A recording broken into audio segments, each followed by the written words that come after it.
Hello বন্ধুরা, আজ বানাবো তিল এবং পোস্ত দিয়ে সুন্দর সুস্বাদু নিরামিষ ঢেঁড়স আলুর তরকারি। প্রথমেই নিয়ে নেব ছোটো করে টুকরো করে রাখা ঢেঁড়স। অন্যদিকে আমি কড়ায় তেল বসিয়ে ঠিক ফ্রেঞ্চ ফ্রাই যেমন করে কাটে তেমনভাবে আলু কেটে নিয়েছি।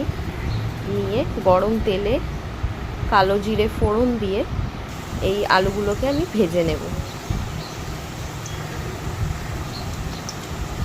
দিয়ে দেবো সামান্য নুন, দিয়ে আলুটাকে ভেজে নেব।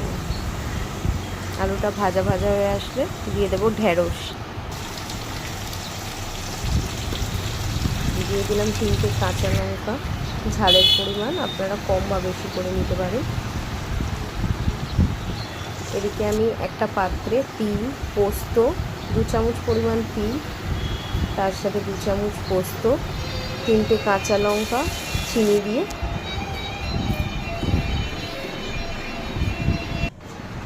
তিল এবং পোস্ত বাটাটা দিয়ে বেশ ঢাকা চাপা দিয়ে একটু রান্না করতে হবে। গ্যাসের ফ্লেমটাও এই সময় একটু কম রাখতে হবে।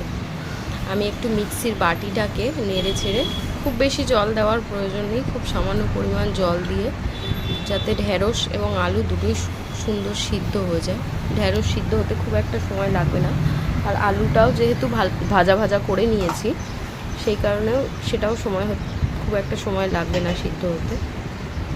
সামান্য পরিমাণ মিক্সির বাটিটা ঘুরিয়ে জল দিয়ে দিলাম, দিয়ে একটু নেড়ে নিয়ে আবার ঢাকা দিয়ে দেব।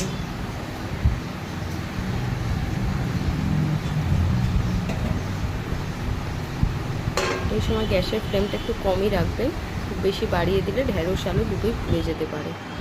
দেখুন আমাদের তিল পোস্ত দিয়ে খুব ঝটপট তরকারিটা রান্না হয়ে গেছে। এই তরকারিটা আপনার রুটি বা ভাতের সাথে নিরামিষ দিনে খেতে পারেন।